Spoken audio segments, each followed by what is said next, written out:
Good day, everyone. Welcome to this session of the Philippine Startup Week 2021 entitled Young and Empowered Student Startups for the Society, or YES. This program is organized by Miriam College, Technology Business Incubator, and Technological Institute of the Philippines, Nurture Innovation Technology Revolution Office. This session features the solutions and ideas from startups of Indonesia, India, and Philippines that are led by high school and college students. The founders may be young in terms of age, but they are empowered to address challenges in the society. Listen to this fireside chat to get a dose of inspiration as they share their journey from founding, funding, and launching their ventures. I'm Roy Vasage Villadiego, the Project Communications Associate of Miriam College Technology Business Incubator, and I will be your host for today. Are you excited to learn something new today? I hope you are. But before we begin, we would like to acknowledge our event partners. This wouldn't be possible without the organizers of the Philippine Startup Week 2021. And of course, Department of Science and Technology, Department of Trade and Industry Philippines, Department of Information and Communications Technology, and of course, QBO Innovation Hub.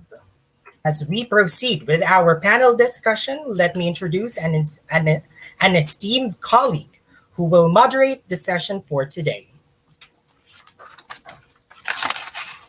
For our moderator, she is a faculty at the School of Business, Entrepreneurship, and Accountancy, and an alumna of Miriam College. Let us all welcome Mary Ann Alampay Arcega, or as we fondly call her, Mian. Good day, Ma'am Mian.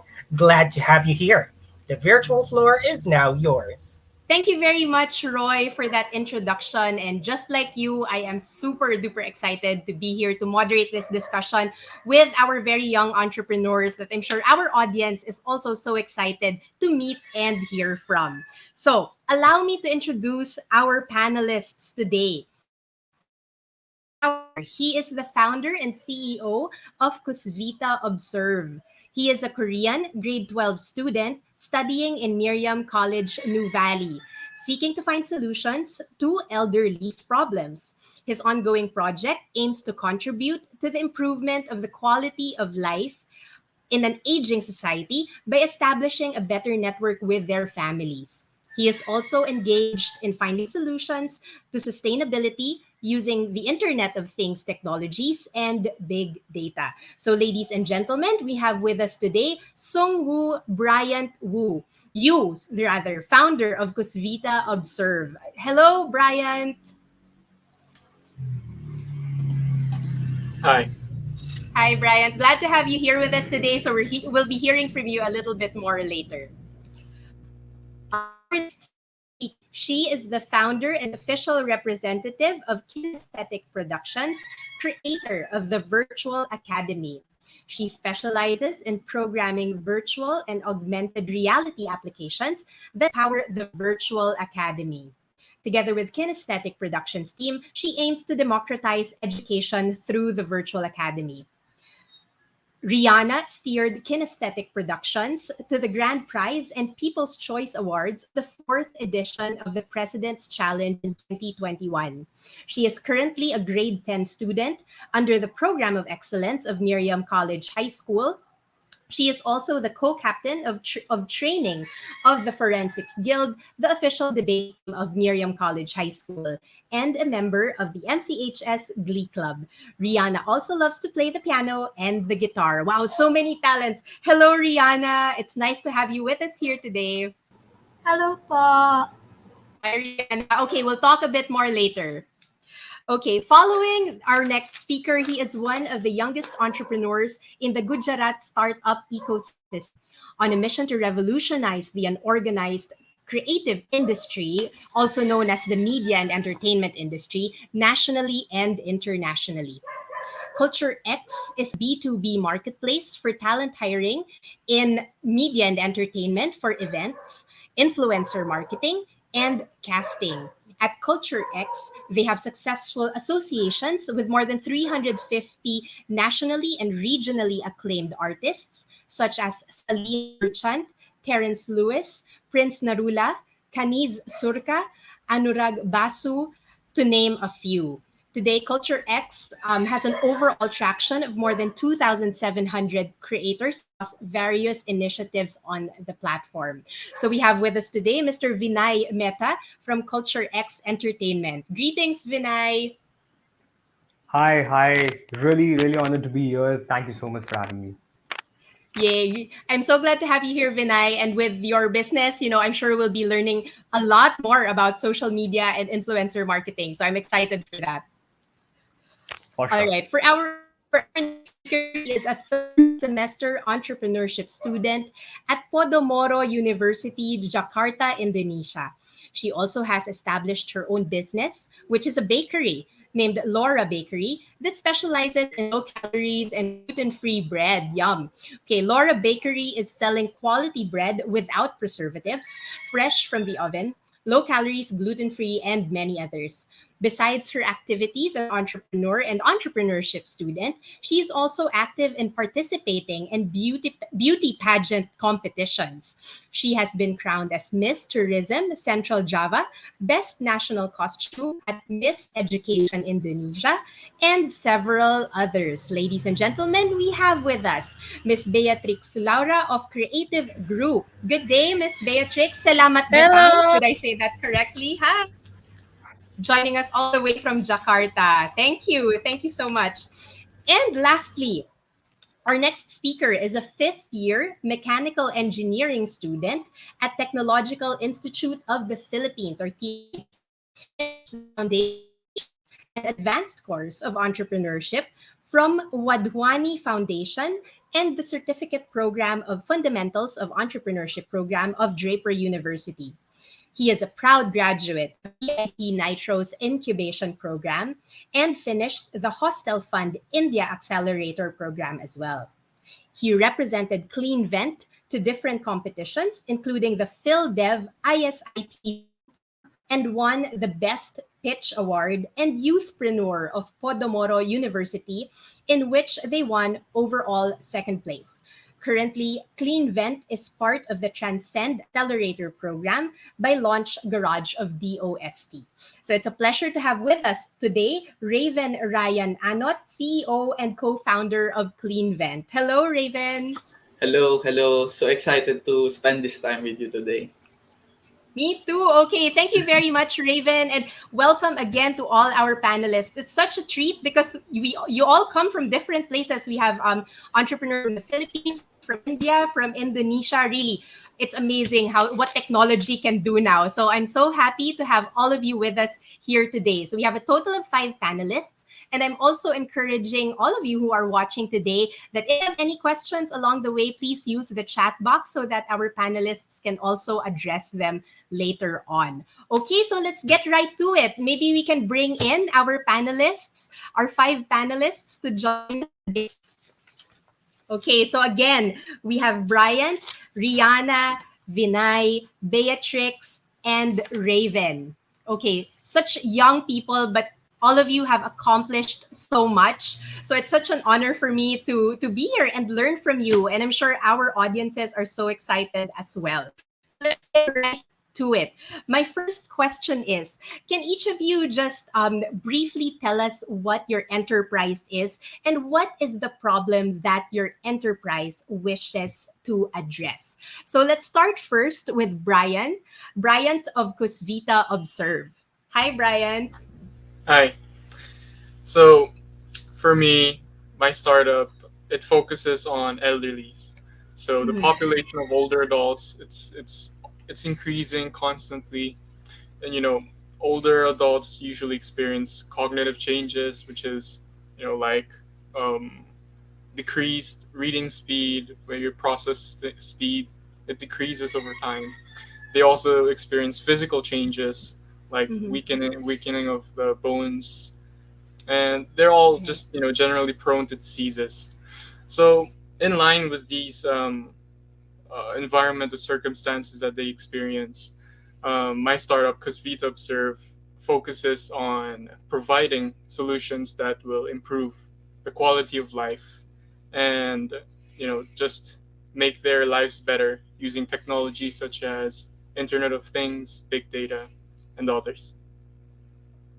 All right. Thank you so much, Brian. Such a meaningful enterprise. I think we've all been beneficiaries of the love of our grandparents, So it's really nice that your business caters to them and their needs. Thank you. Right. Okay. Thank you very much, Brian. Okay, let's move on to Rihanna. Rihanna, can you talk more about the virtual academy, kinesthetic productions, and what is the problem that it's trying to solve? So, Productions is the name of our enterprise, but our actual product is called the Virtual Academy. So, the Virtual Academy is actually a virtual reality slash augmented reality application that attempts to be able to bring real world scenarios to students in order for them to learn. So, as you all know, that in the midst of the pandemic, students lost a lot of learning opportunities and had difficulty adjusting to the online distance learning setup. So a lot of those issues would probably be internet connection issues, having a distracting learning environment, or lack of engagement with the teacher. But what we're most focusing on would be the lack of hands-on activities that teach students the application of their school lessons. So basically what we do is just like, for instance, we take your science laboratory and bring it to you through an application that you can do using VR and AR. So we think this would be very helpful for you in order for you to be able to still experience these things even during the pandemic. And beyond that, beyond the pandemic, there are a lot of schools in the Philippines that still don't have these kinds of facilities, that can't go to field trips. We can also bring these kinds of activities for them to do and learn more. That's so interesting, Rihanna. You're right, no? I mean, during this pandemic, we really had to pivot in so many ways, right? It's such a big change from face-to-face classroom learning, and then all of a sudden, you're stuck at home learning through a computer screen. So I think what your business is doing is really, giving a big service to students who are otherwise missing out on these face-to-face opportunities and still giving them that very enriching learning experience. And one thing that I also noticed is that you're a student yourself, so you would know what students also feel are very engaging activities for school. Did that help you? I mean, being a student and designing these things? I guess it's not a surprise to you guys, since I think a lot of the panelists here are actually other students. I think you'd know that your fellow peers would probably complain to you about, oh, they weren't able to go to class because of Wi-Fi connection, or maybe the live lectures are not enough for students. So yes, definitely the problems came from maybe more informal discussions rather than formal ways of putting forward problems. Right, right. Thank you very much, Rihanna. I'm excited to learn more about your business as we go along with this discussion. All right. Now, next, let's move on to Vinay. Hi, Vinay, joining us from India. Hello. Can you tell us a bit about your business and what you aim to solve? Hi. For sure, for sure. So basically, am I audible to you? Yes, yes, we can hear you. Yes. So basically, at CultureX, we are creating a media talent hiring platform where we are Uberizing the creator booking processes. So I myself have been a dancer for more than 9 years. I'm professionally trained in contemporary and jazz dance styles. And moreover, building on the first-hand experiences and struggles I had as a dancer, we are solving the deepest problem of a creator, that is to do efficient business. They are amazing with their craft. A dancer is brilliant with his dance form.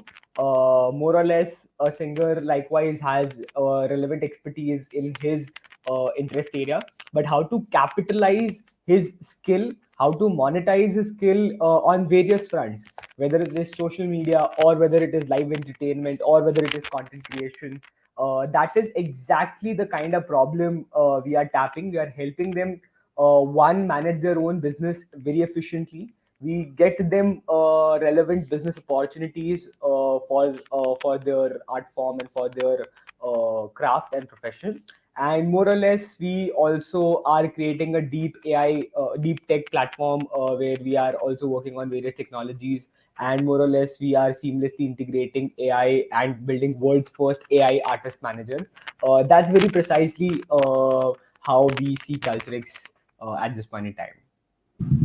Right. That's so interesting, Vinay. I mean, usually we think of our talents or our, our hobbies as something on the side, but you're actually finding a great way to, capitalize on what you can do, especially in the creative industry, right?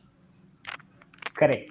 Correct. Right. For sure. Can you just give us an example, perhaps, of someone, maybe a client of yours at Culture X? I mean, can you give us an example of someone with a very creative talent that they were able to Please. monetize, just so we can picture it better?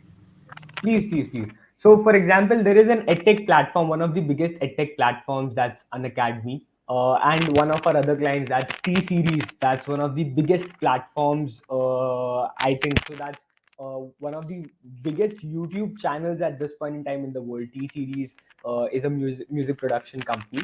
So talking about both of our clients, so we have at this point in time more than 2,700 creators very closely working with us. So a brand which wants a T series wants to promote a song in the Indian terrain, and All right. out of the creators we help them with their marketing, and the vertical which we very closely work with them is influencer marketing, right? So a creator would create content on the particular product or a particular content which a brand wants to promote. So, for example, T Series launches a new movie, and a particular creator will create content on that particular production, so that everyone in his audience, in his influence, will get to know about this. For example, just another instance could be, for example, if we talk about HP as a brand, HP launches a new product. 150 of our creators have already promoted one of their products across terrains. And what this helps HP to do is that, one, create credibility, second, create massive brand awareness across millions of people, and third of all, it also gives them a very big leverage in terms of sales. So that's a brief understanding of how influencer marketing as one of our services work. Right. Thank you very much, Vinay. Very relevant, especially now when social media has such a big influence on our lives, especially in the lives of the younger generation. So congratulations. That's a very interesting business model, and we'll hear more of that later. Okay. Next one. How about Raven? Hello. Hello. Yeah. So right So now, uh, we're aiming to we're aiming to provide sustainable and innovative technology. And right now, we're starting off with a sustainable ventilation system, given the opportunity and the problem that arise during this pandemic. And right now, we're offering a solar-powered exhaust fan that aims to provide continuous ventilation during the active hours of the occupants at home. And the problem that we're aiming to mitigate is the buildup of high temperature, uh, buildup of molds, dust, and other indoor air problems. And one of the problems that we've actually surveyed or told to us by one of the interviewees from our data was that during this pandemic, there's a given problem that or anxiety from them of the airborne infections when someone's sick within them, right? So that's one of the problems that we wanted to mitigate during this pandemic times, and we wanted to give a more comfortable, healthier, and safer indoor air experience. And unlike other ventilation devices, what's unique with us is that we have zero monthly operating cost, and we've designed our product to be flexible or universal so that you can install it on different houses setups, and it is easy to use and automated. Yeah, that's all. wow, thank you so much, Raven. That sounds exciting. I mean, you're not just helping the people who are using it, especially those, as you mentioned, no, who are very conscious or worried or conscious of airborne diseases, but you also do it in a very sustainable way, right? You use solar power, Yes. correct? Yes, we're using solar power as of today, and we've been also thinking on different options as to how we can make the lives easier for the user of the houses. Wow. Okay, so very, I mean, it's really a lot of benefits for your product. So thank you very much. You're Yes, also helping it's the very environment timely. as well. Very timely. And we'll Yes, talk more about that later. No? I mean, how you were able to, grab opportunities during the pandemic. I think that's a very clever way of doing it. So thank you very much, Raven. thank Um how about Beatrix? Hi, Beatrix. Also have a Hi. bakery. Hi, hi. Salamat datang. Did I say that correctly? Hello. Okay, so can you talk about your business a little bit and what problem does it aim to solve? Oke, jadi Beatrix punya usaha yaitu namanya Laura Bakery. Dia dia berada di Jawa Tengah, Purwokerto, di Baturaden, dekat Baturaden. Di Baturaden banyak sekali susu melimpah sehingga timbul masalah.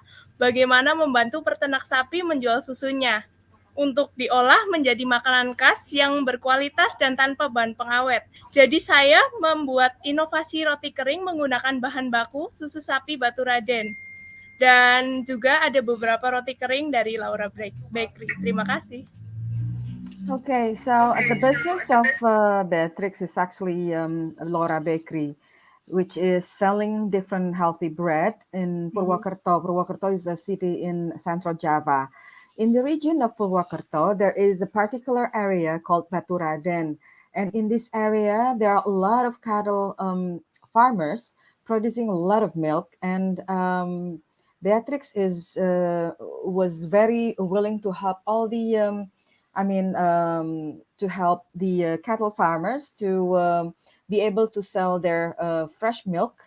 And what Beatrix would like to do is actually at the very beginning, she wanted to help the cattle farmers so that the fresh milk can be used to produce good quality of food, and of course without preservatives. So this is actually the reason why Beatrix is trying to start to innovate some breads, also some biscuits with by using fresh milk from Baturaden. Thank you very much, Beatrix, and her professor, Miss Edvi. Such an interesting business concept because at least you're also helping, the local farming community, right? Yes. Yes, and is baking always been something of interest to you? Apa namanya? Bikin roti itu sesuatu yang kamu sukai? Di unmute dulu di sana. Dia. Iya, karena aku dari kecil sangat suka sekali makan roti, dan dari situ saya berpikiran untuk menciptakan roti sendiri yang tanpa bahan pengawet pula, juga low sugar kadang-kadang, dan bisa dikonsumsi sendiri.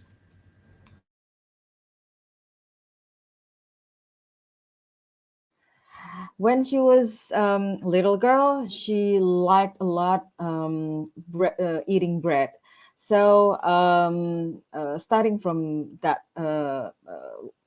moment, she asked her mom to teach her how to bake breads with low sugar and also without preservatives. So actually, Beatrix has started to bake since a very young age. Wow, I wish I could try Beatrix's breads. They sound yummy. They sound very healthy, and yeah, it's from a very good source as well. So Yes. thank you. I Yeah, tried thank it. you. Very. Yeah. You tried it, Miss Edvi. Yeah, How was and it? How was the bread? it was so good. Yeah, so we cannot stop eating it actually. Next time when we see each other, maybe I'll visit in Indonesia and I will try Beatrix's bread. Okay, thank you very much. Those are all very interesting businesses. We have businesses from virtual reality for the elderly, for social media, for bakeries, for cleaning, ventilation. I mean, such a diverse group, but also young and also accomplished already. Now, my second question is, what motivated you to put up your startups? What was the inspiration behind it? And what was basically the story as you started it? So, starting with Brian, what Yes. motivated you to start your business of Kusvita? So I've been studying in the Philippines for about 8, 9 years already, and it's not always the case for my family that my grandmother would be staying with me the whole time.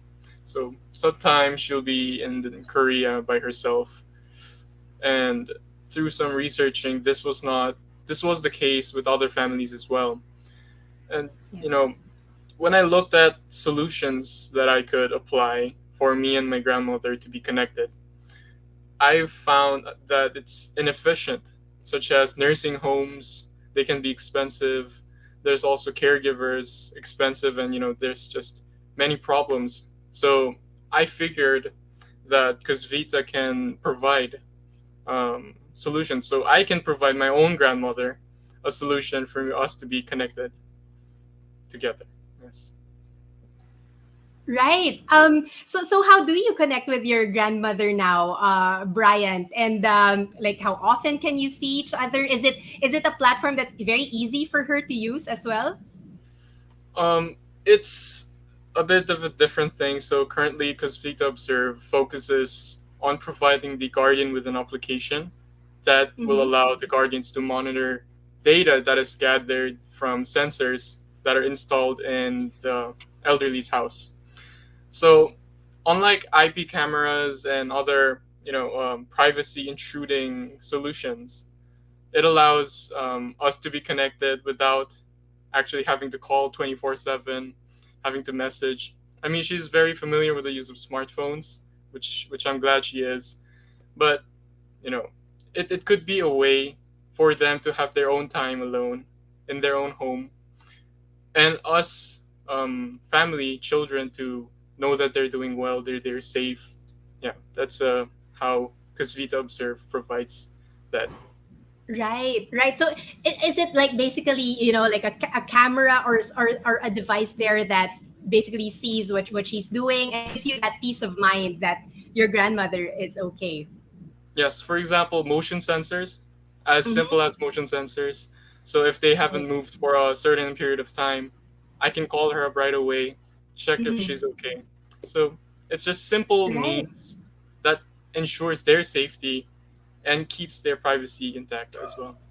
Right. Such a clever thing. I mean, I can also speak from experience, Brian, because I was the one who took care of my dad, when during the twilight years of his life. And peace of mind is something that was so big for me because I was so busy with my work, and all the time I was thinking like, is my dad doing okay? There was one time that he slipped, and good thing our dog was there, and the dog kind of like rapped on the door of our of someone who was living with us just to help because I was in the office. So it's amazing. I mean, I can totally see the value of this product, because it's something that people your age, because you care for your grandparents, it's something very useful, I'm sure, to your parents as well, right? How have your parents found this product? Are they also users of Kusvita?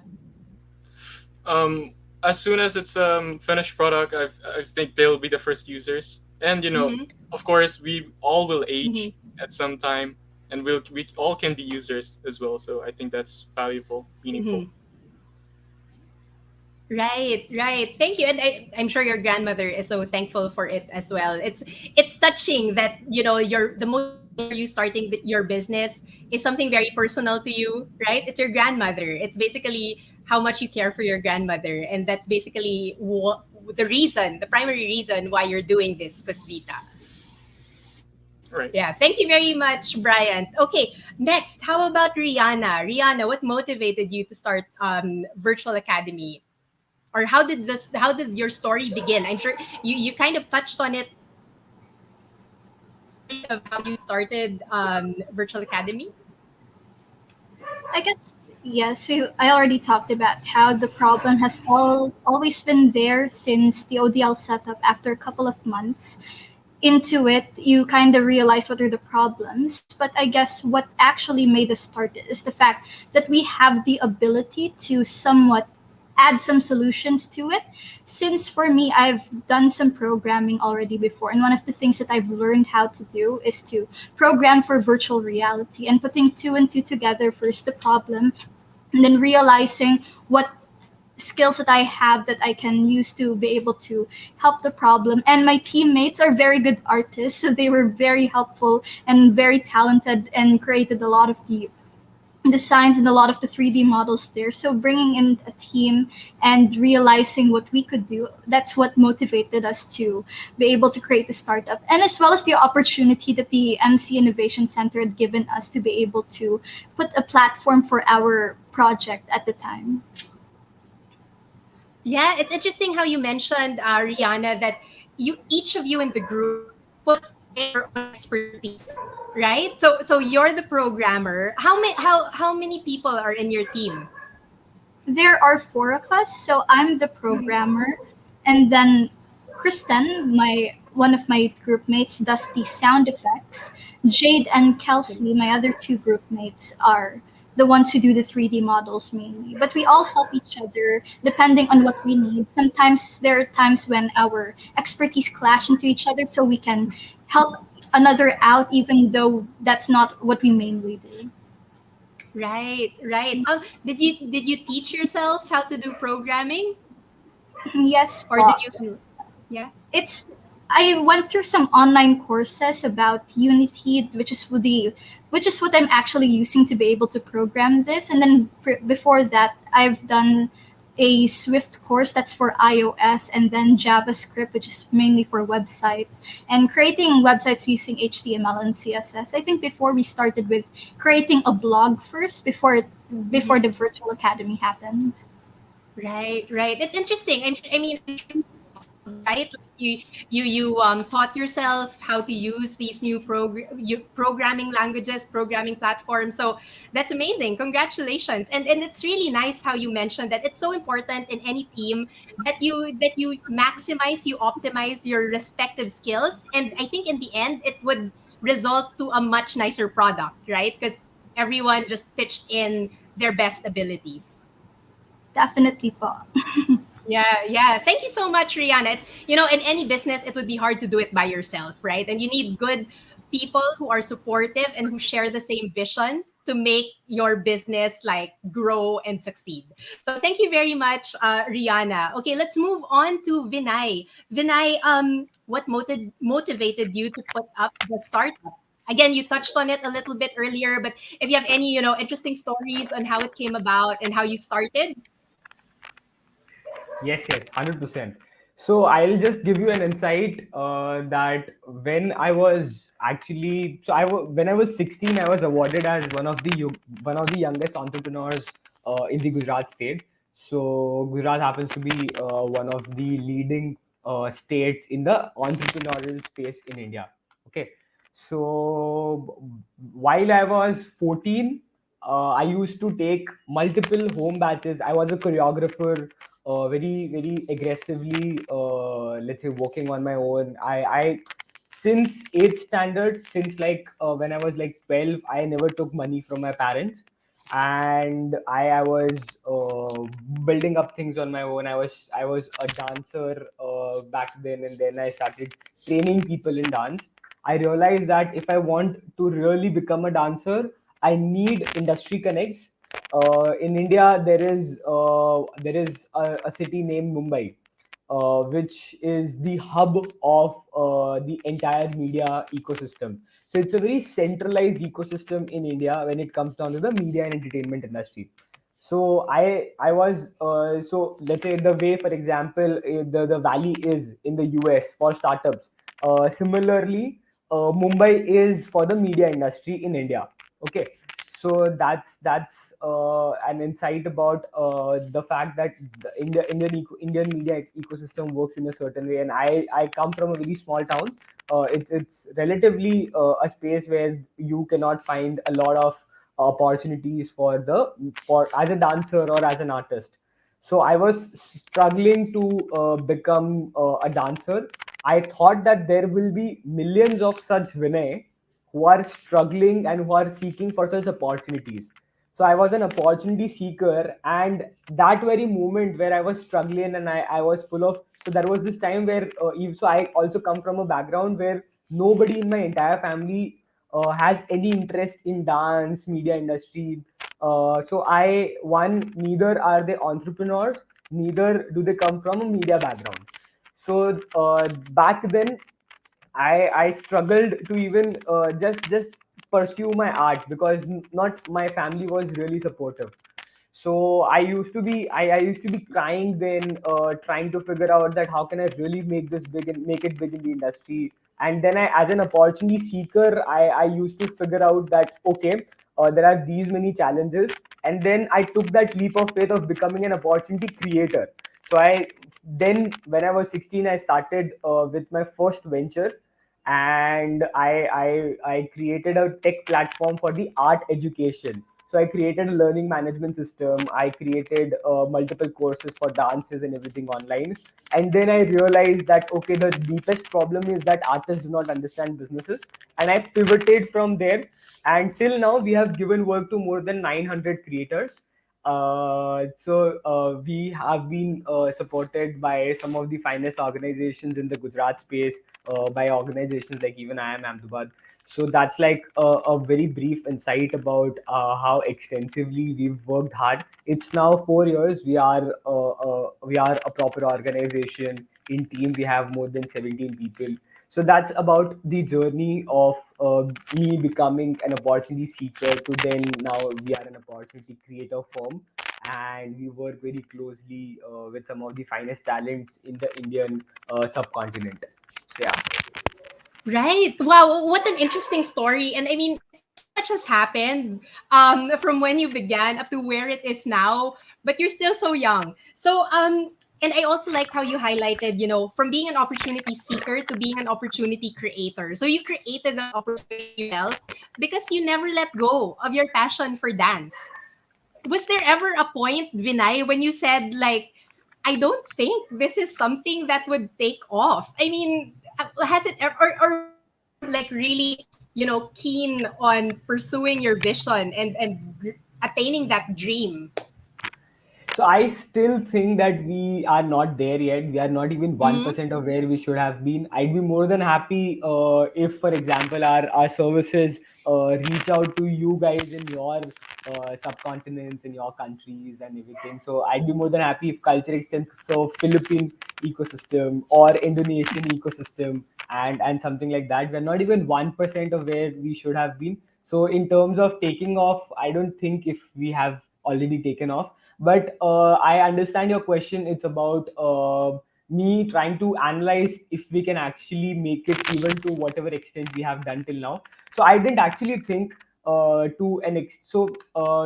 has been kind. We worked hard, and of course we got some good results. But more or less, I think we were very agile in the entire process. So I knew that, not of course to this extent what we've done till now, but I knew that I am not going to stop. So when you have that kind of spirit that no matter what it comes, if you're not going to stop, I knew that I will do something worthwhile. Even when I was like 14 or even doing my first venture. And I think, yeah, I had that confidence that Yeah. yeah, it will take off. I never thought that I never had any second doubt if I will or if I will not. But Yeah. I still think that yeah, it's all about that grit. Yes. Is what I think.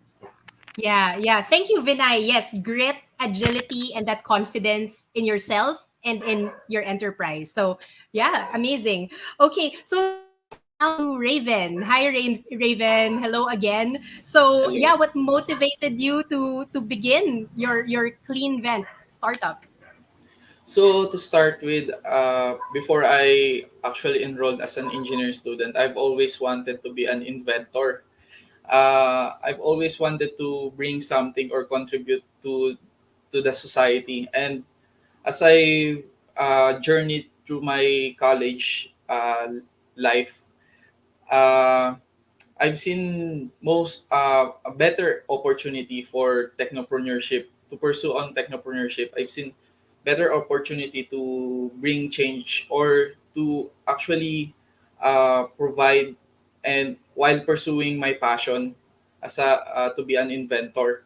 And for me, uh, as I journeyed through our technopreneurship program, it all started when uh, we've had our technopreneurship too in TIP, and it all started with a problem as a lesson. So to start with the problem that I've focused in or shared within is on the transportation. So in the transportation, we all know as a Filipino the jeepney, wherein sometimes it feels hot, especially when it's crowded, right? So it all started with there, and I wanted to provide ventilation, a solar powered ventilation for the public transportation. And as I've pitched that to our professor, and right now she's our mentor and advisor on our team, Engineer Cheryl. So I've pitched that, and she actually uh, communicated me with another person who has the same idea, but for houses. So and so by that, it's actually a life changing encounter for me, and we've been managing on how to successfully bring this venture out. And by then, after that, we've added some other members to our team, uh, who shares the same belief as us. And by then, right now, um, we've actually had uh, we've actually become more excited with our venture in CleanVent, and we wanted to expand. And right now, we're going on from our pre-seed funding to seed funding, and it's actually a very exciting thing for us. And just imagining it from where we've started, even when we're on our technopreneurship program, we're still doubting about how to is this going to be successful as a student when there's an opportunity on different elective programs in our college, in our department. And really, maybe I'll just share it later on. I'm just so excited to share it right now. So No, go that's ahead. Go ahead. Go ahead. You can share, Raven. Yeah. yeah. So yeah, maybe I'll just continue it later. I'm Okay. No problem. No problem. yeah, But I yeah. think I'd like to touch on it also that through your mentor, right, you were able to get to know she was able to connect you to another person who has a very similar business and a similar vision. In that person's case, it was ventilation for houses, right? So how Yes. important is teamwork, do you think? I mean, from your whole experience and your entrepreneurial journey so far, how important is it, to be in the right be with the right people, to have the right network? For me, because for me, it's really important to be connected with others, especially to the people who shares the same passion or belief and vision as you, because those people are the ones who know more about different things, different aspects on your on the on your mission, on the venture that you're pursuing. I've actually known on the ventilation part as a mechanical engineer, but really not. I don't really know more on the business part, financials part, and as of now, I'm studying really hard for that. But yeah, you gather surround yourself with people who know more than you do, and who shares the same belief as you do. That's for me is the one that you should do as an entrepreneur. Yeah, very well put, Raven. No, I mean, sometimes we have to also be self-aware. I mean, what are the things I know and what are the things I don't know, and maybe I can, tap the people who have the expertise so that we can make it better. So yeah, thank you for pointing that out. No, na it's not really like a sign of weakness when you know you can't do something, but it's what you do about that, right? Like it's seeking Yes. out the people who can really like elevate what you're doing or make it even better, and you learn from them as well. Yes. Yeah. So I'm really grateful on our incubator program for that, for really Mhm. helping me out to Yeah. tap on to the people who know more about these subjects. Right. Network is really so important, and we're thankful to Yes. have so many different opportunities like incubators for young startups, no, so that we can connect with the right people. Okay, thank you very much, Raven, and of course, Beatrix. Beatrix, what motivated you to begin the startup, and what drives you to continue on with it?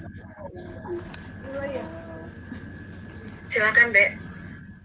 Saya yang motivasi saya ingin warga di Purwokerto bisa merasakan roti yang inovatif menggunakan susu sapi murni dan terutama enak, tidak hanya anak-anak tapi juga untuk orang dewasa. Salah satu yang menyebabkan adalah karena di Purwokerto belum banyak jenis roti yang dijual yang memiliki keunikan ini serta rasa yang berkualitas. Saya juga ingin membuat produk roti yang berkualitas tinggi namun dengan harga yang terjangkau dan bisa bersaing dan inovatif, baru yang menarik sehingga pelanggan puas. Terima kasih. Okay, so she has been motivated to bake breads and biscuits which are innovative using the fresh milk from her region with one goal. Actually, there are four goals.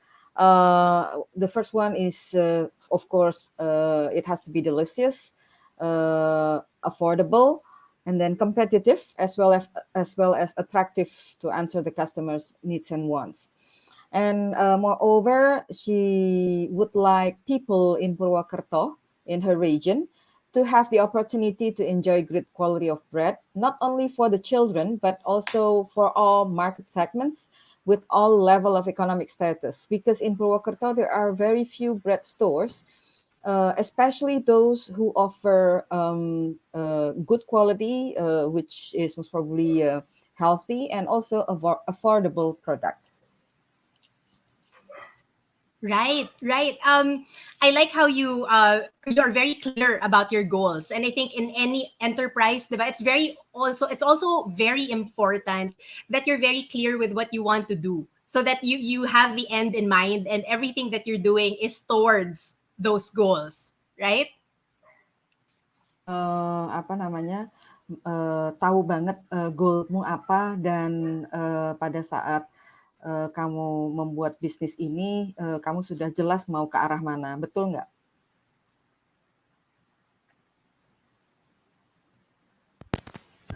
Halo? Yes. Iya, kalau aku sangat tahu bisnis ini karena aku tahu goals yang akan aku dapat gitu. Terima kasih. Okay, so she knows very well where to go because she has been actually willing to start this business since she was little. And she knows Right. what she will obtain because she knows the goal and she knows the objective of her business. Right. If I may just ask a follow-up question, I noted that you are helping the community of milk farmers. So, do you have any maybe how are they finding the business? Are there any stories from their end, perhaps, of how they feel about you helping them out as well in your business of this bakery? Apakah Beatrix sudah pernah ngobrol sama para peternak sapi? Bagaimana komentar mereka tentang Beatrix menggunakan susu sapi mereka? Beatrix sudah pernah untuk membicarakan ini kepada kebenaran kepala yang ada di tempat peternakan sapi tersebut. Mereka bilang, oke, kalau gitu kita juga akan bantu kamu punya usaha apa dan kamu juga membantu saya gitu. Jadi kita saling menguntungkan di situ. Terima kasih. Okay. So she talked to the farm. I mean, yeah, to the those farmer, and they found it that the business of Laura Bakery has already done a lot to their cattle. How do you call that? The cattle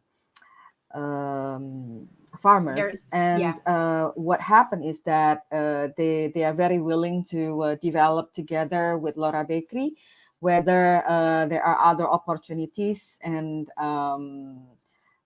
so that the community around these cattle farmers, they can be also get the impact of the business of Laura Bakery. Right. Thank you very much, Beatrix. Social entrepreneurship and social enterprises in general, it's really becoming a wave, I think, among young people. Whenever I teach this lesson to my entrepreneurship class, I always emphasize that, social enterprises are like, they're not just a single bottom line, right? It's not just profit for profit's sake, but there's also a purpose to what you're doing, right? It's not just about the financial profit, but also how do you help a certain community. So kudos to you for thinking of this other community and uplifting their lives, giving them more opportunities to sell their milk and transforming it into products that are also very healthy as well, no, for its users. So thank you very much for sharing that. And again, just an emphasis that our business can also have a social purpose, not just financial profit, but really really something that would help uplift a certain community or address a particular problem that they have. So good on you for doing that with Laura Bakery. Okay, so my third question is, okay, so now we have here a panel of very young people, and I'm sure you have, you also have school together with running a business. So, and I don't know. Sometimes I feel, and I'm not even a student anymore, but I feel that time is so short. I don't have enough time to do things in my life. I'm a mom. I take care of the kids. I do work and everything else around the house. So it must be quite. I don't know. Is it similar or different for you now? How do you juggle life, your time? Between studying and doing your business, and perhaps other recreational activities to rest as well. How do you manage your time? Can we start with Brian? Yes. So for me, my day as a student, I'm still in senior high school, grade 12. There are schoolworks, heavy schoolworks like research papers, capstone projects, and those tedious works. But the ordinary students and I have the class hours in common.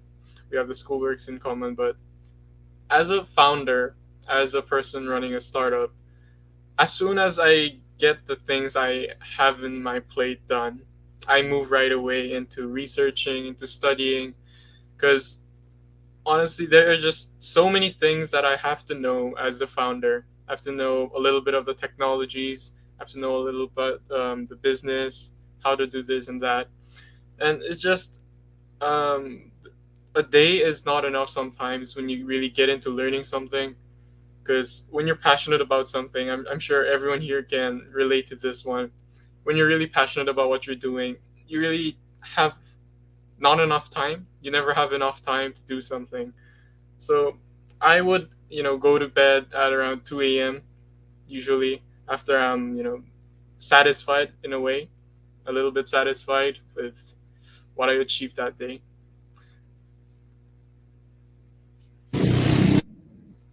Right. Thank you, Brian. Wow, 2 a.m. I can't even imagine like staying up until 2 a.m. But as you're right. If you're passionate about something and you are committed to learn more about your craft, I think it wouldn't feel like a chore. Did I say that rightly? I mean, Right. it doesn't feel like something that weighs you down whenever you do these things. Right. Absolutely. Mm, right. Interesting. And I think that that thirst for knowledge, like you're not just satisfied with, okay, I just know this and that's it. I want to learn more. I want to know more about what you're doing. It's like opposite of school. I want to stop learning calculus. Like, please, I want to stop. But here, I really want to learn more. How Yeah. can I do this? Yeah, I think it's like something like that. Yeah, it's something more of a relaxing thing for you, maybe. But do you do any recreational activities? I mean, when do you rest? Like, are weekends like no work days, or Of is it course, just I'm human too, so yeah? I also enjoy music. I take time to exercise as well. I can't just Yeah, sit down and just keep working. So right. yeah, I just do things that I enjoy as well. Get Mhm. active as well. Right. Just Great. manage Great. I'm everything. I'm glad. Yeah, I'm glad you still have time to do that. But yes, again, if you're passionate about something, then you really take the time and the effort, to pursue that. Okay. Thank you very much, Brian. How about you, Rihanna? What's a typical day for you like?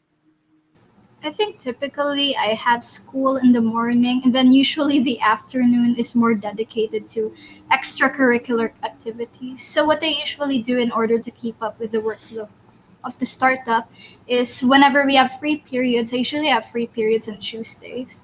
I work on our startup, mainly programming and researching on what are the things that I don't know that I still have to implement. I guess for me, my particular work compared to my group mates, it's not something that you can just sit down on and get it over with in one sitting, because sometimes you're looking at the code and you know there's something wrong with it, but since you've been looking at it for a long time, you don't spot it right away. I think there's this one time when I was coding something and it had Mm-hmm. an error, and the only thing that was wrong with it was one symbol, but I wasn't able to catch it because I was so tired, and it took me the next day to be able to find it. So you really need some rest in between, and that's why I still am able to do my extracurricular activities, because there's something that I enjoy, and there are the ways that I can take my mind off it and go back to it eventually. I also have supportive group members. While they're not the ones doing the programming, they're there for me to rant to, they're there for me to be able to talk to, or in the things that don't involve programming, I'm able to pass over to them. So they're there for me essentially. Yeah, it's great that your teammates are also your friends, right? It's not just all about work.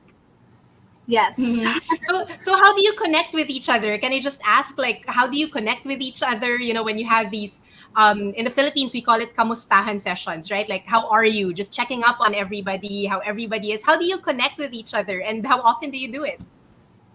We usually have meetings. Our meetings usually are just for delegating tasks and sometimes hanging out a little bit afterwards, but we mainly connect via messages. So we talk to each other. Sometimes it's our messages about telling each other what to do or how to help each other, are riddled with jokes or riddled with stress ranting. But essentially we try to meet up every week, and we try to be able to be there for each other every day, even if it's just via messaging apps. Yeah, thank God for technology, right? I mean, even though the pandemic, kind of put us apart in our own respective bubbles in our houses, at least we have these apps to take advantage of so that we can connect with each other. Yeah, thank you very much, Rihanna, for sharing that. And I'm glad that it's not just all work, but there's also like the fun side of things, right?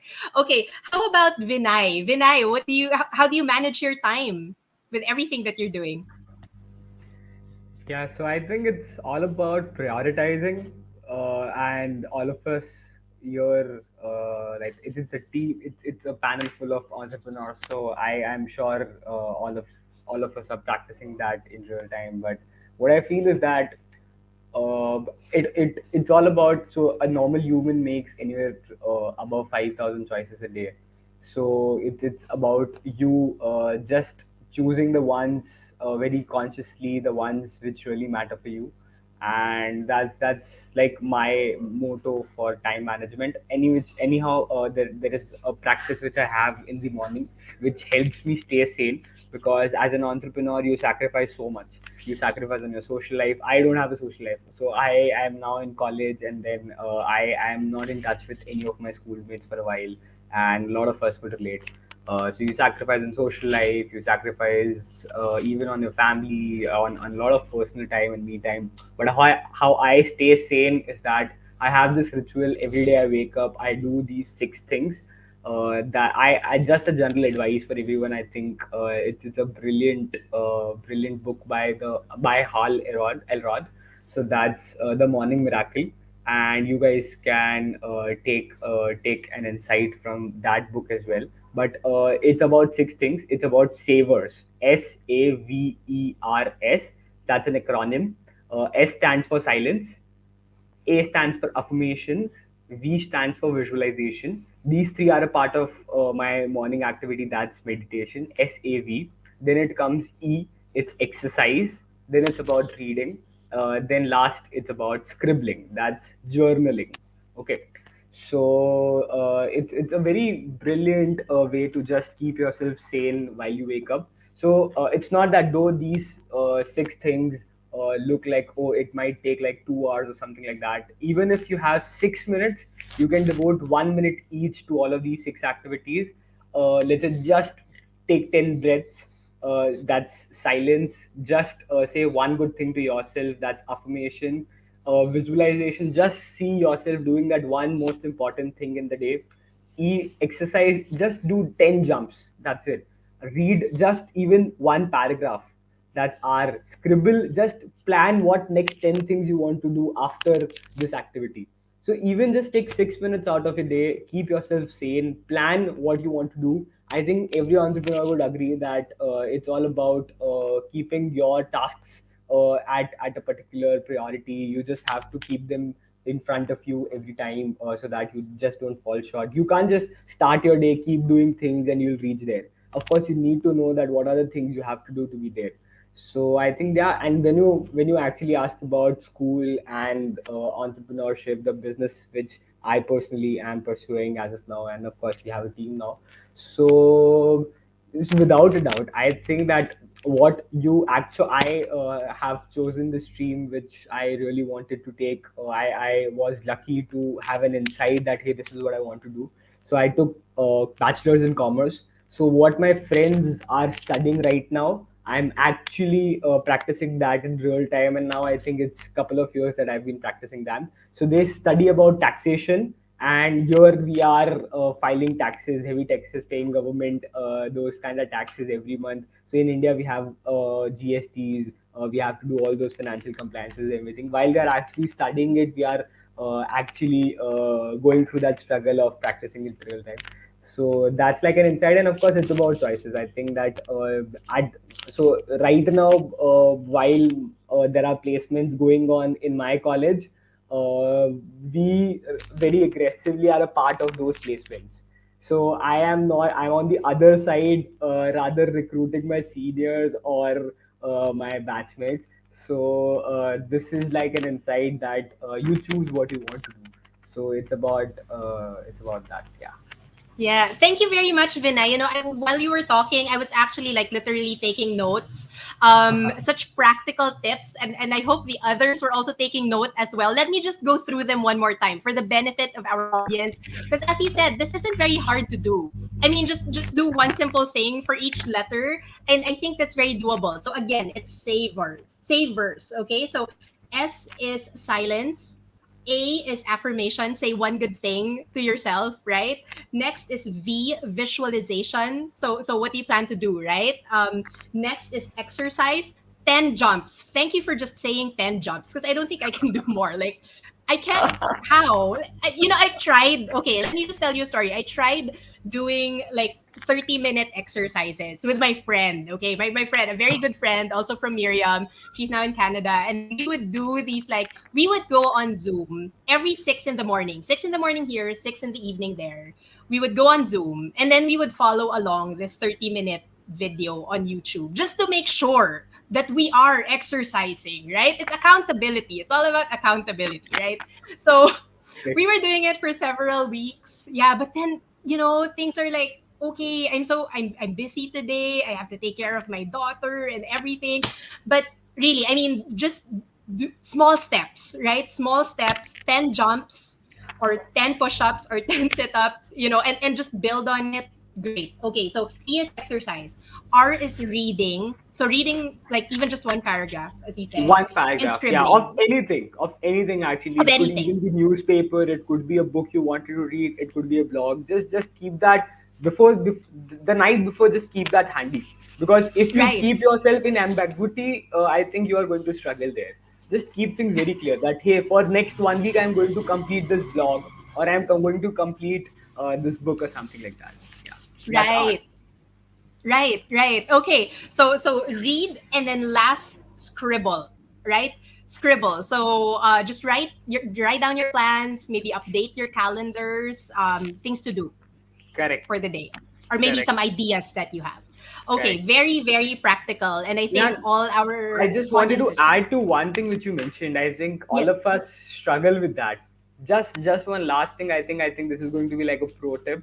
Uh, okay, one another recommendation is read Power of Your Subconscious Mind.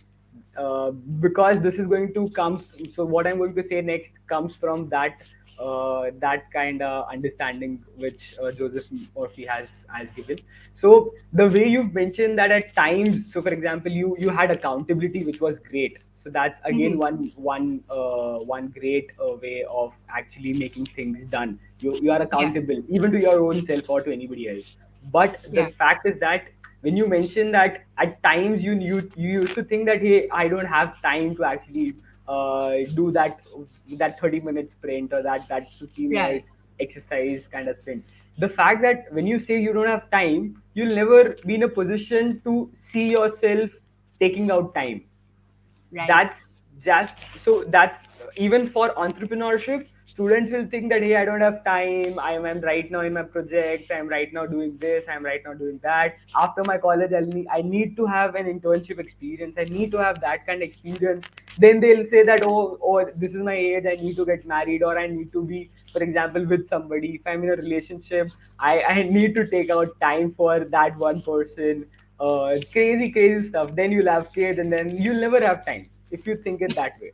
It's just about taking that charge in your own hand, and just figuring out that, hey, I want to do this, and I will take out time. It's exactly what you speak to yourself is what you're going to accomplish. That's it. Yeah. I am sorry if I Right. took any more time on No, it's all right. It's all right. I think all of us could relate. So you don't find time, you make time for something. If you really want something done, then you make time for it, right? it. Correct. Oh, Correct. yeah. So what I'll do is I'll really put it in my planner, right? 6 a.m., do the exercise and tick it off. So just to make sure it's done. Okay. So thank you, Vinay. How about Raven? Raven, how do you manage your time? So for me, it's actually almost the same with Vinay, but uh, I sometimes neglect, or almost all of the time neglect some other things such as the exercise part and the other parts. But for me, what the thing I do the most is I engage with always every morning. I start my day with lively music, and I always take a bath with cold waters every morning. I shower with cold baths every morning just to really make myself more active throughout the day. And then the next thing that I do is I put out the primary task or objective that I will be doing in the whole day, and separating it with the secondary task. So I know which is my priority. So yeah, and aside from that, I'm really grateful and for the teammates that I have, because they've always been adjusting with me as a student, because most of our team members is actually working ones, and uh, they they always say to me that it's okay to stretch out the our plans, so just so I can graduate. uh, I should be prioritizing my graduation. They've always been saying that to me, and uh, these things is secondary. So I'm really grateful to have them with me, uh, by my side in our venture. Right. Right. Thank you very much, Raven. What I took from that is, well, yeah, primary, you separate your tasks into primary and secondary, right? It's a really easy way to do prioritization. So what are the must do's today, like must accomplish, and then when you have time later on, then you do the secondary? Or do you do it like primary, you do a primary and then you do a secondary, and then you do a primary and you do like how do you do that?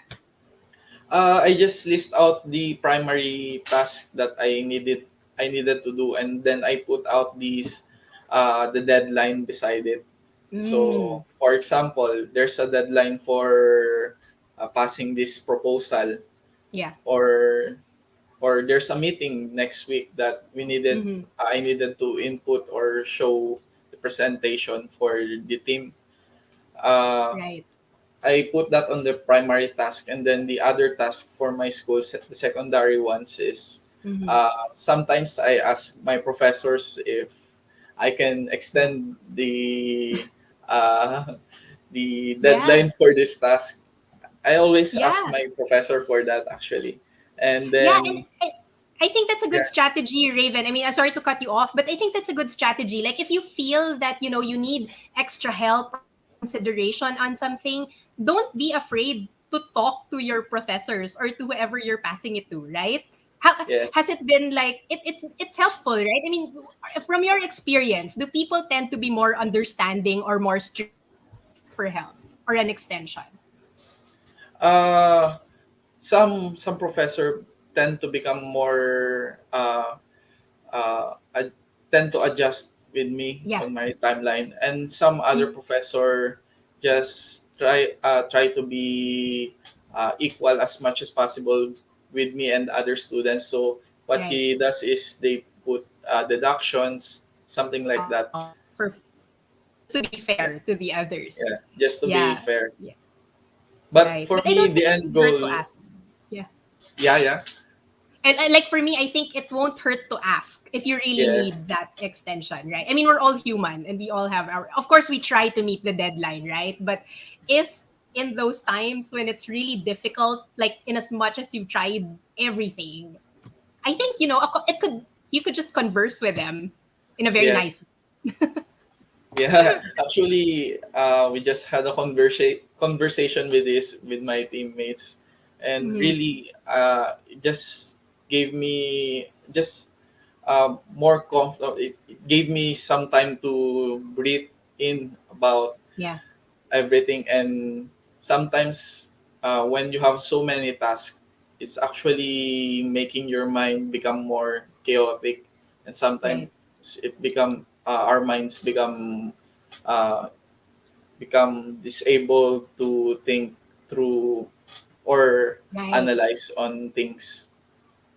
Right, right. Exactly. I mean, similar to what Rihanna mentioned earlier, right? Like she was doing this code for the longest time, and then all because of that one error, because she was so tired already.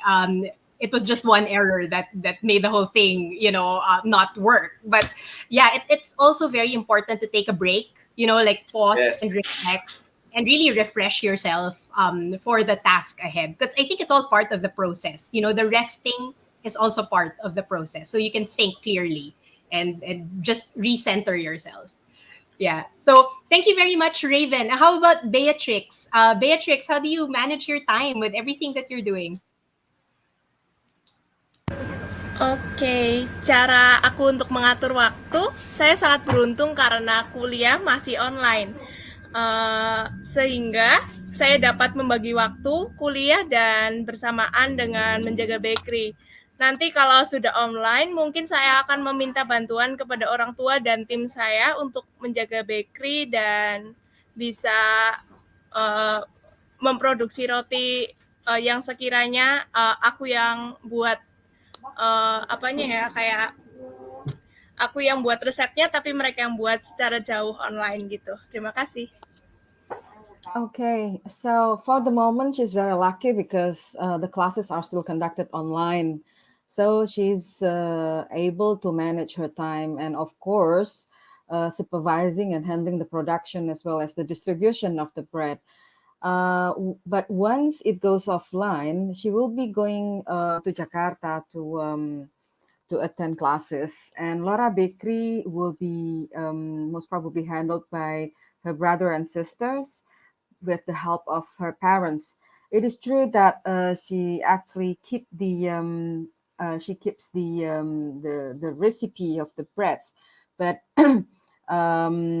she is in the process of teaching her brothers and sisters to actually be able to supervise the process of the production, because she has also a team, as you mentioned, in her Laura Bakery.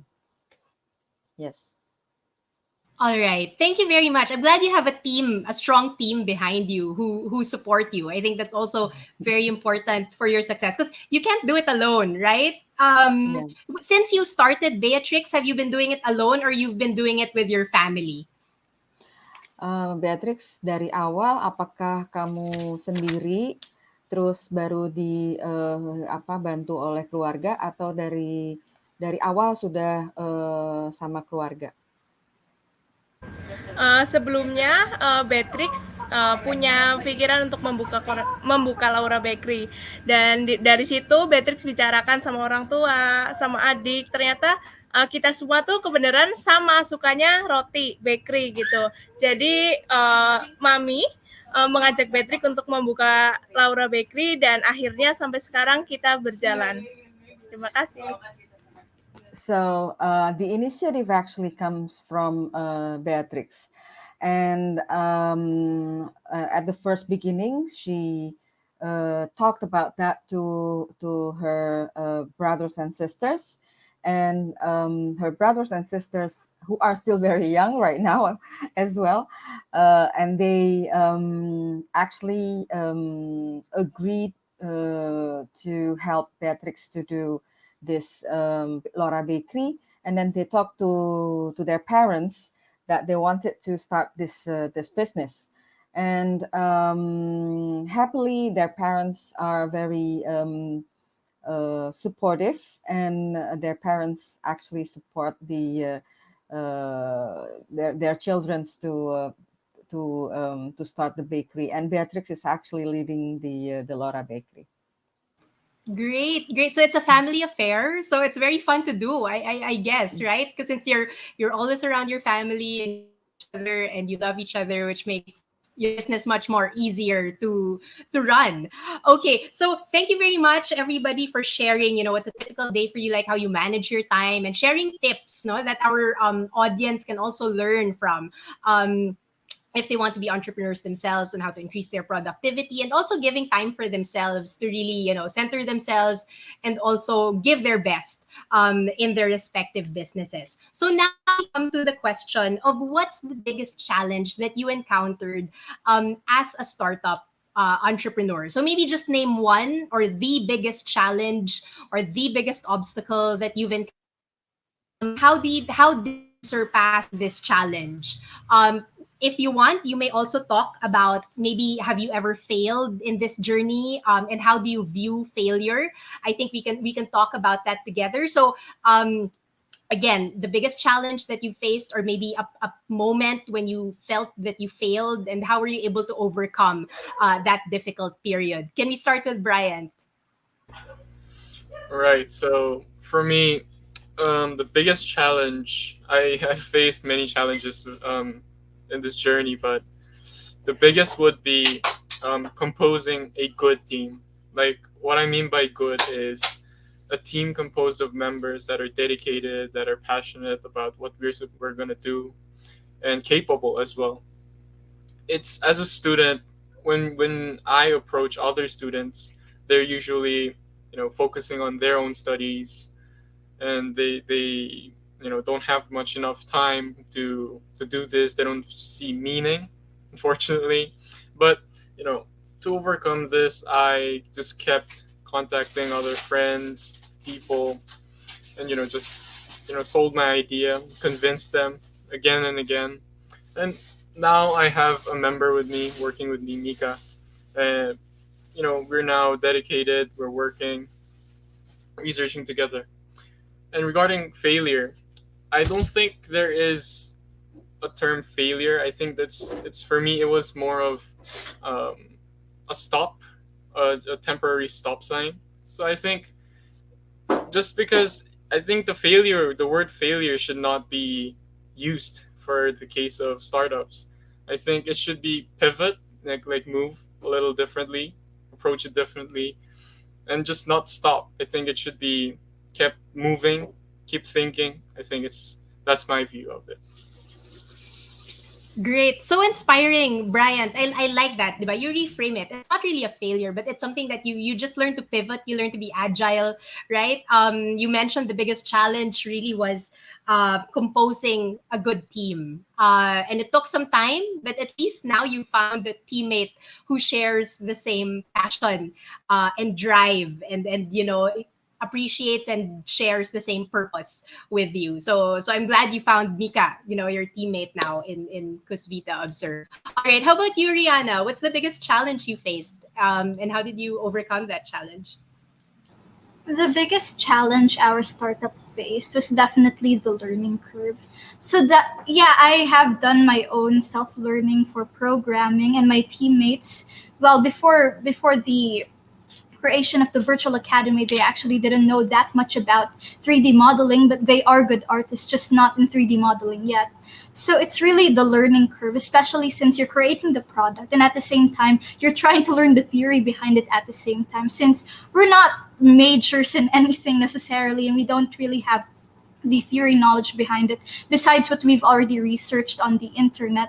So what we really did to resolve this is basically, first and foremost, is to do our research. Don't stop looking for answers, because there will always be an answer, or if it's not the answer that you were looking for, it's like what Brian said, it's a different way of looking at it. It's a different way of tackling the problem. The second is to don't be afraid to ask for help, maybe on the internet, or for we don't necessarily know people who are experts in these personally, but we can ask people on the internet, we can ask connections of those who we know.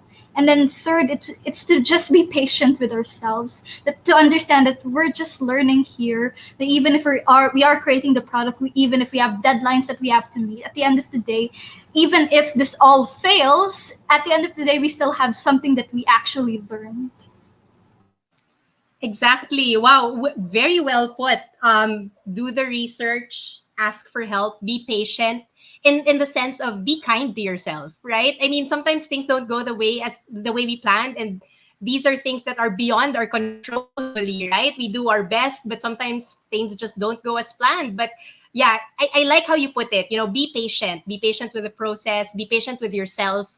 And yeah, just be kind to yourself in case it doesn't work out. But just continue learning, because at the end of the day, as you said, I love what you said, Rihanna, that at the end of the day, even if it doesn't work out, or at least we learn something out of it. And that's really a very mature point of view.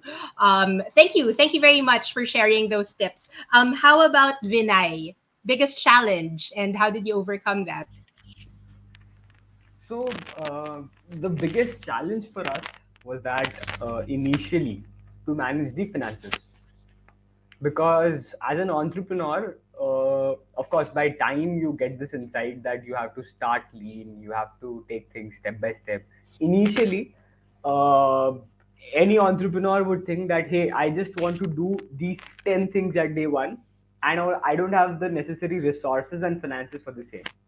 Okay, and that would be that one thing that they'll think that, oh, because I don't have this, let me just take more time to start something of my own. Okay, so even that was, I think, initially even my challenge, that I wasn't in the best position to attract finances. But I would say that it's a very well documented, it's a quote which says that it's never about lack of resources. I'll repeat, it's never about lack of resources. It's always about lack of resourcefulness. Okay. So there are always available resources. It's your inability to attract those resources. Okay. So one, that initially when you want to start, it'll always be like a chicken and egg situation, that hey, if if I don't have this, I can't do this, and even to do this, I will need this, right? So you'll always confuse yourself with multiple such dogmas, and then you'll have multiple such struggles to just make that first move. And I think I had initially that kind of struggles. I was not in a position to start with the kind of finances I would require with.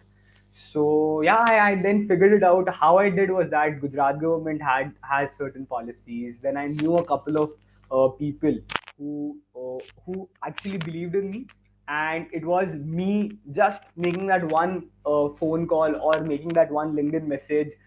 Back then, I actually thought that if I make 100 calls, at Iya, least there'll apanya be, ya? yeah. Sorry. It's all right. Okay. Yeah, go ahead, Vinay. No, so I was saying that when initially I needed resources and finances, I was very worried that how would be I in a position to pull that off. But then I required that, hey, I know these 100 people who may or may not help me, but just let me not leave any stone unturned.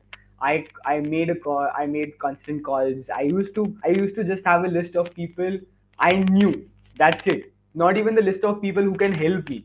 Just the list of people, because it's about me being 16, not that kind of understanding of the business. I used to go them, if not money, if not resources. I used to take their advices. I used to take their contacts. So if they cannot directly help me, they knew somebody who can help me.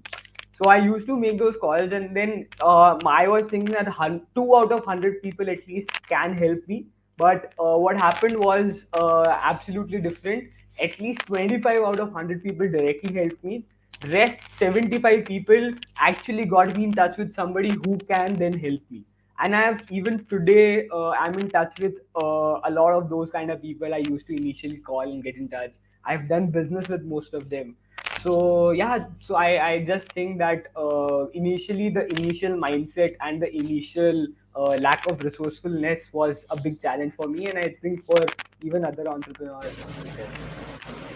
Yeah, yeah. I like how you put it. Really, it's not really about the lack of resources, but it's the lack of resourcefulness, right? Like putting in Correct. the work, putting in the effort, leave no stone unturned, as you said, just to make sure that you followed up on all the leads, right?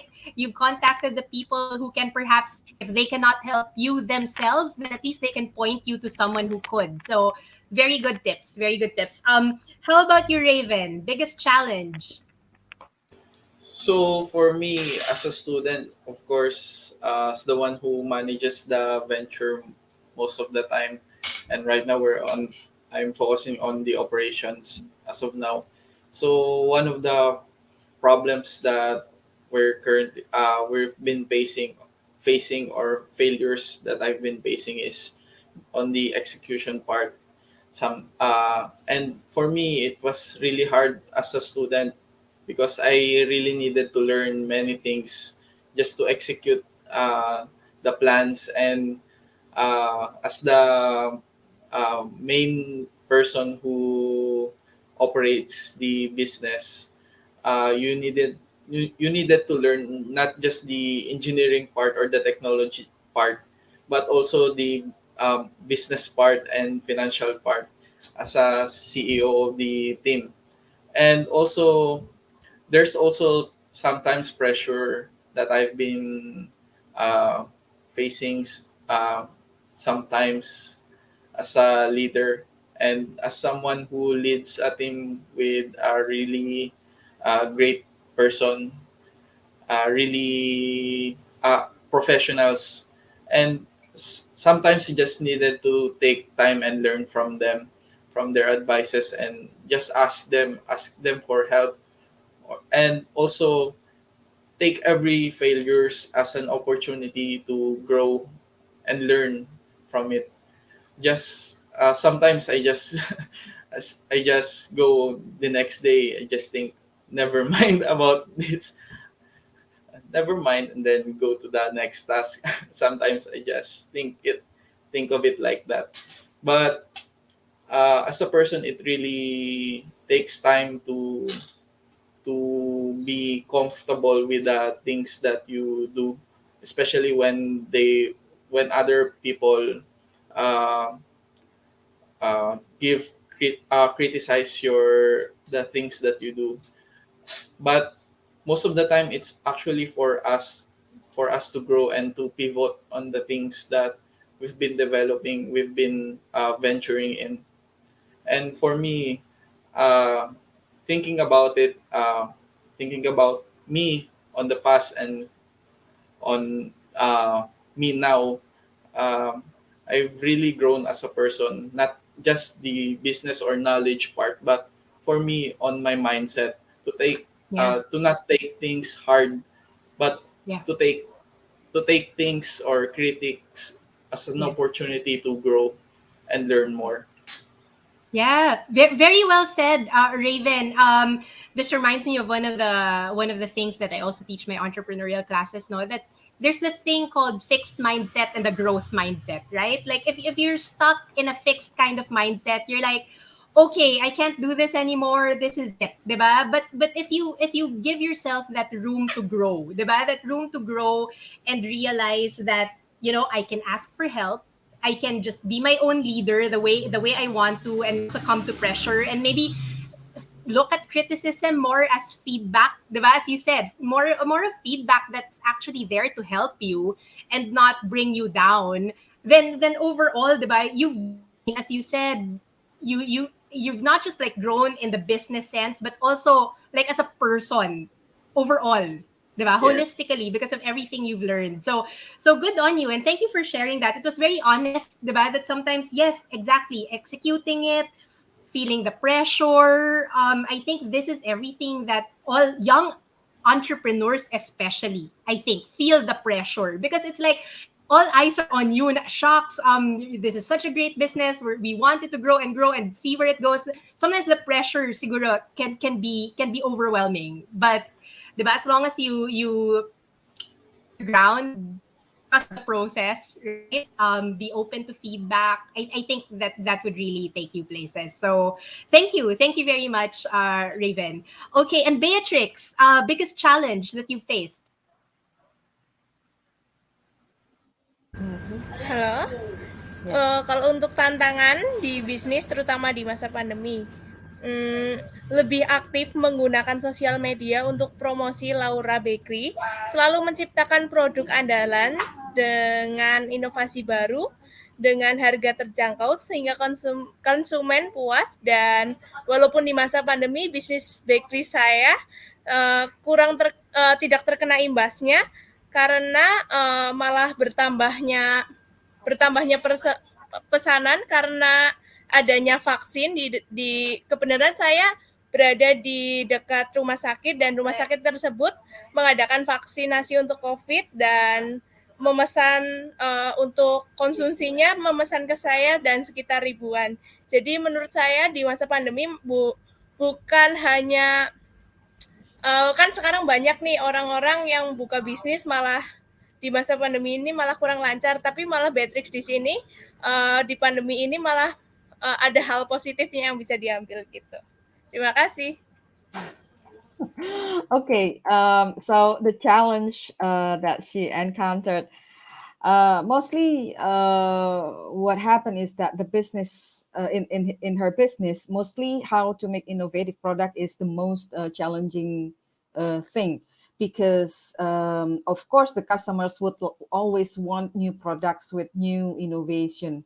And other challenges that she has actually met, and still until now, is during this pandemic, there are a lot of demand, especially from hospitals. Like for instance, the vaccines are actually being distributed all over Indonesia, and Purwakarta, where she lives, is also having this vaccines for everyone. The local government would like everyone in Purwakarta to be vaccinated, and the hospitals, they are actually trying to give their best for their patients. So they actually need breads. So it happened to her that she received orders until 1,000 pieces of bread. So it was challenging for her, but according to what she said, she was trying to fulfill the needs of the customers. And for her, this challenge is not a problem, but this is actually an opportunity for her to grab and to maximize not only the impact to her business, but also to others related to her business. Wow, that's great. I agree. I don't. It's a happy problem to Yes. have 1,000 orders, right, Beatrix? So how did you manage? I'm just curious. So how did you manage fulfilling the 1,000 orders of bread? Beatrix katanya ini happy problem. Jadi dia pengen tahu gimana Beatrix bisa menghandle ribuan pesanan roti ini gitu. Oke, kalau untuk menghandle kebenaran di rumah tuh keluarga Beatrix sendiri tuh banyak. Adik Beatrix saja itu ada 3. Jadi kebenaran mami itu punya saudara. Jadi kita minta bantuan mereka buat, ayo kita bareng-bareng nih ada pesanan. Jadi gimana caranya mereka juga ada kerjaan gitu, nggak cuman sekedar boring, online sekolah. Terus ya cuman itu aja, tapi juga bisa menghasilkan karya yang bisa dinikmati buat orang lain juga. Terima kasih. Okay, so basically during the pandemic we cannot go anywhere. So she has a lot of people around her, not only the team but also member of her families who she has three. No, actually she has 3 brothers and sisters, and also other member of family like aunts and also other like grandmother and so on, and they actually help Beatrix to fulfill this order. And it is not only 1,000 order. It's Beatrix, berapa jumlah order yang paling banyak kemarin? Sekitar 20.000, Madam. Oh my God. The last order that she received was 20,000 breads. Oh my! Wow! Congratulations and good luck with the 20,000. Mm-hmm. Yeah. So, yeah, Great. I she could mean, I manage. guess you just have to ask for help. Yeah, she could manage. And it would really, push her to rethink her operations and yeah, expand her team, I guess. Yes. In She order to keep mentioned, up with the demand. yes, she mentioned earlier as well that it is a good opportunity for her younger sister and brothers to learn how to work, so that Yeah. it is beneficial also for them. Right. Now everyone pitches in, even the younger siblings, right? So Yes. that's always good. Okay, thank you very much, Beatrix. So as we close down this session, well, I've learned a lot, and I'm sure our audience has also learned a lot from everything that you've shared. Can you just go one by one, just one like parting words or words of encouragement to all our young, aspiring, or even entrepreneurs already, right? Who are watching us right now. Maybe just some final words of encouragement to keep them going in this startup journey of theirs. Let's start with Brian. So one thing I would like to tell them is don't be hesitant. Just go for it, whatever it is. Because in the end, like what Rihanna said, it's going to leave something, like an experience behind. And what Raven said, it's going to change you as a whole person. So the whole thing itself is just going to be, just beneficial for you. So I just suggest everyone to give it a shot. Right. Just try, right? Just give it a shot, Right. try and enjoy the journey and learn from it. Thank you very much, Brian. Oh, and may also, if you have any socials that you'd like to promote, maybe now's the time to share it as well so that people can follow you. Brian, do you have any socials that, you'd like to promote or anything? Not necessarily. I'm not a social Not at the person, moment. but, Okay. No worries. Thank you very much, Brian. Okay, how about you, Rihanna? I guess yes, that's very true. Just go for it and be able to take the first step. But if you do need the validation, if you do doubt yourself, don't just sit there in your room and think about, oh, is this gonna work? Is this not gonna work? Ask the people who you're making this for. Ask them what they think of it because they're the ones you'll be selling it to. It's just an idea, so there's no one's gonna stop you if you're going to ask them questions, and most people are generous enough to give you answers in the first place. And think about the fact that at the end of the day, you're doing this for something. You're not doing it for yourself only. You're doing it to help the people who you are going to be giving your product to. Just like several ventures, the ventures here, they're very helpful to not just improve your own self, but to also helpful to those around you. Right, right. Thank you very much, Rihanna. Yeah, instead of overthinking, just ask your users what do they think about it. Maybe they have other ideas to improve it further. And yeah, again, remember, you're not just doing this for yourself, but you're doing it for others as well. Thank you very much. Yeah, how about Vinay? Yeah, so I just want to give my 2 cents on sharing this perspective that don't limit yourself. You are much, much, much more than you think or you could think. Your potential is only directly proportional to how you bound yourself or how you see yourself, right? If you think you have a limitless potential, you have a limitless potential. It's just that Rome wasn't built in a day. Things will take time, but just trust the process and have an immense belief in the entire in the entire process and even in yourself. More or less, I think that at times while you are starting, you will have all the reasons to not do that one thing. You'll have all the excuses in your head, and the best part about excuses is that it makes sense. It's not that those are false excuses. It's just those rational thoughts trying to debate that why you should not do it. Just be sure about that one reason which you'll have to make it work, and you will make it work. So it's just about that belief and just about seeing yourself in a certain way, and that's majorly it. But more or less, wrapping this up with this one statement, that the people who are crazy enough to think that they can change the world, are the ones who really do, is what Steve Jobs quoted, and is what I have at least 3 posters of Steve Jobs in my cabin as of now where I'm working. So it's more about how you see yourself and the limits you put on yourself.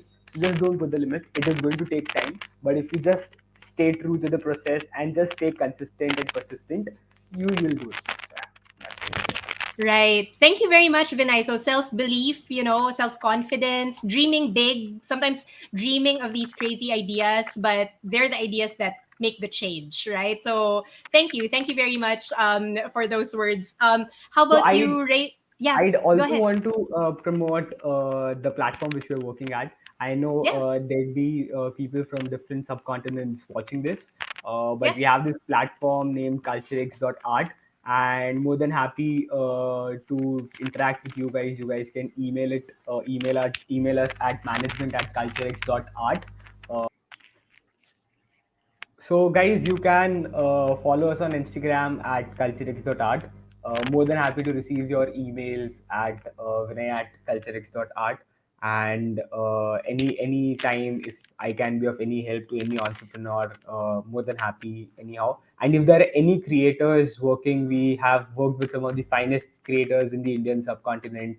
We've done some crazy work with brands across sectors and industries and continents. So more than happy to connect with creators, prospects, budding entrepreneurs, and give us a follow at culturex.art on Instagram. And happy to connect with you guys on email as well. Thank you. Okay. All right. Thank you very much, Vinay, for sharing your socials. I'm sure our audiences are curious to know what you're doing, so they will follow you. So thank you very much. And last but not, no, not yet. Raven. Any last words?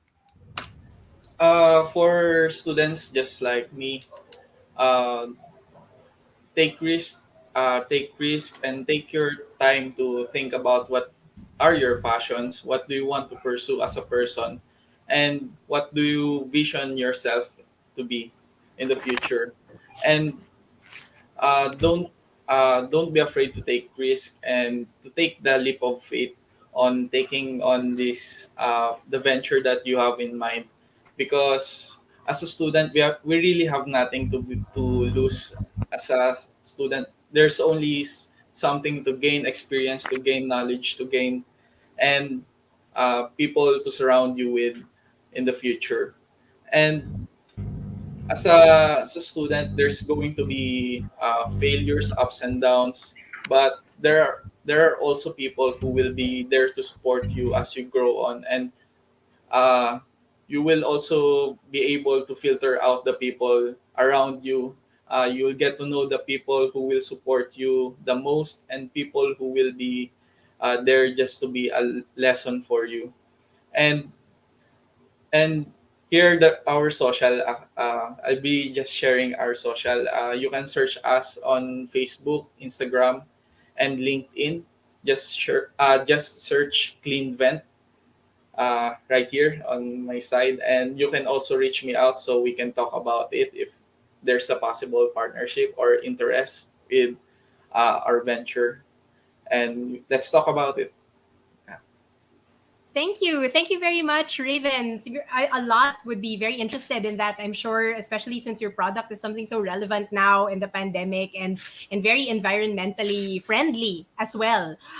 So thank you very much. And really, yeah, take the risk, find your passion, and surround yourself with people who can support you. Really, I mean, experience is the best teacher, right? You can know all of these theories and models and everything, but if you don't take that first step to actually do something about it, then it's all for nothing, right? You really have to experience it, take that leap of faith, and yeah, take these risks if you're really passionate about what you're doing.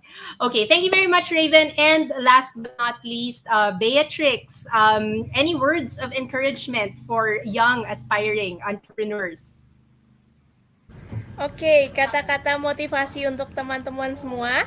Jangan takut menghadapi kegagalan jika kita mau berusaha. Jika kita mau berusaha, pasti bisa. Ketika kita gagal, kamu pasti butuh waktu untuk mengevaluasi alasan dari kegagalan tersebut, sehingga bisa mencari solusi yang terbaik. Terima kasih. So she always encouraged other people not to be worried about failures, because failures are common in the business. And when you fail, you need to take time to evaluate the root cause of the failure itself, so that you will be able to solve to solve it. And just start to do what you need to do, and be sure that you will be successful. All right. Thank you very much, Beatrix. Really, failure is common, right? But you just have to ask yourself why. Diba? What happened? Why did I fail? But at the end of the day, you learn from it. So thank you very much. Thank you, Beatrix. Thank you, Rihanna. Thank you, Brian. Thank you, Raven. Thank you, Miss Edvi, as well. And of course, thank you, Vinay, for your time, for sharing what you shared. This is also inspiring, and to hear it from young people like yourselves, taking that risk, really surrounding yourself with people who support you, who are as passionate as you are, learning and trusting the process. I really gained a lot, and I wish you all the best in your respective ventures, and I can't wait to see what else you can do in the next 5, 10, 20 years. So thank you again, everybody. I hope you learned a lot from this session. This has been Mian Alampay Arcega, and it was a pleasure moderating today's event. Bye, everyone. Thank you, Miss Mian, and to our guests for today, not to mention young guests. Indeed, it was truly inspiring that at a young age, you took the challenge and had the courage to pursue your ventures to create impact in the society.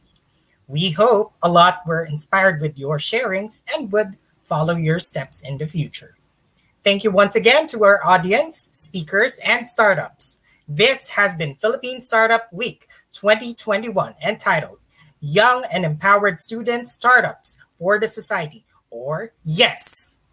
This program is organized by Miriam College Technology Business Incubator and Technological Institute of the Philippines, Nurture Innovation Technology Revolution Office. Now, if you have inquiries, you may contact MCTBI and TIP NITRO at mcibanez@mc.edu.ph and TIP NITRO at tip.edu.ph. Or you may chat with us at Miriam College TBI and at Official TIP NITRO on Facebook. Once again, thank you and have a nice day ahead.